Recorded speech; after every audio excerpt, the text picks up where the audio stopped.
මේ වැඩි නැපගිරිය දැක්කහම ඔයාලට මොකද හිතෙන්නේ? මට නම් මතක් වෙන්නේ නිව්ටන් ගුරුත්වාකර්ෂණය සොයාගත් ආකාරයයි.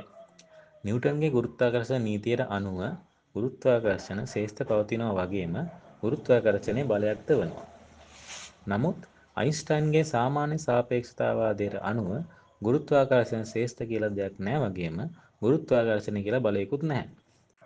දැන් අපි බලමු අයින්ස්ටයින්ගේ සාමාන්‍ය සාපේක්ෂතාවාදයට අනුව ගුරුත්වාකර්ෂණය කියන්නේ මොන වගේ දෙයක්ද කියලා. අපි හිතමු අපේ කාලාවකාශය මෙන්න මේ වගේ ෆැබ්‍රික් එකක් කියලා. ඒ කියන්නේ මේස රෙද්දක් වගේ කියලා හිතන්න. මෙන්න මේ ෆැබ්‍රික් එක දිග පළල උස යන මාන වලින් හැදිලා තියෙනා වගේම කාලයත් මේ අවකාශයේ තිබෙනවා.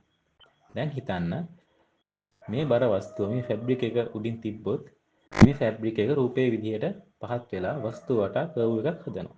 මේ වගේම අපේ කාලාවකාශය තරු ග්‍රහලෝක වගේ විශාල ස්කන්ධයන් තියෙන වස්තුන් වටා කර්ව් එකක් හදනවා. එතකොට තරුවක් වගේ සාපේක්ෂ විශාල ස්කන්ධයකින් හදන කාලාවකාශ කර්ව් එක අපේ ලෝකයේ වගේ සාපේක්ෂ කුඩා ස්කන්ධයකින් හදන කර්ව් එකට වඩා ගොඩක් වැඩි. ඒ නිසා රූපේ තියනා වගේ සාපේක්ෂ කුඩා ස්කන්ධය විශාල ස්කන්ධය වටේ අර කර්ව් එක ආධාරයෙන් ගමන් කරනවා. අපිට දැනෙන මේ ගුරුත්වාකර්ෂණය ඇති වෙන්නේ මෙහෙමයි.